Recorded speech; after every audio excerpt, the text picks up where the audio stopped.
I would like to ask you, how did you cope with the physical difficulties of your character that you played? How was it for you coping with these difficulties to play with your character? There was no really difficulty actually for this character. Strangely enough, because it's a harsh story.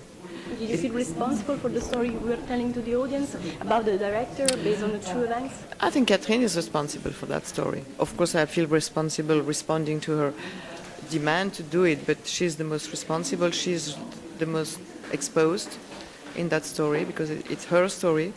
But she is clever enough to turn it into almost a kind of metaphor of any human relationship between man and women, between two women, between two men. It's more about a power situation, a power game between, in that case, a man and a woman, one of which is, of course, obviously weak, but abuse of weakness can apply to any, sort of relationship where someone at some point feels stronger and the other one feels weakest or weaker, and it can be the other way around at some point also.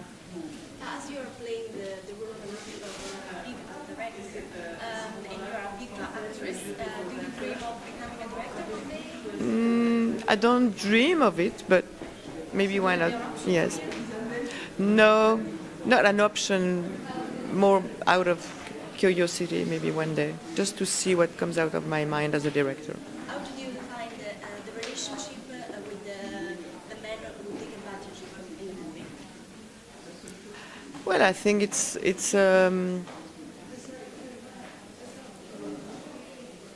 I think for some reason, which I hope the film tries to explain, she almost becomes blind to this man, and she lets herself being robbed and hurt, mentally hurt, morally hurt by him.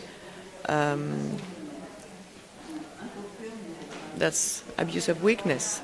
But I think he's the weak person at the beginning, somehow. Even if she has the more obvious weakness, she's also spiritually stronger than he is.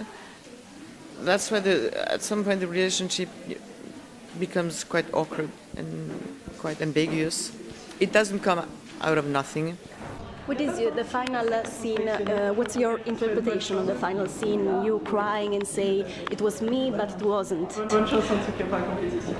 Because I think, because she goes almost blind at some point, she doesn't want to see the reality, she doesn't want to...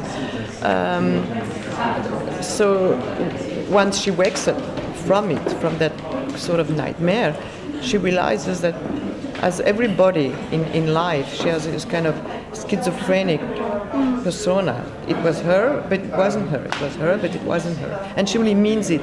It's not just a way of saying, like a mechanic. I mean, that's what I tried to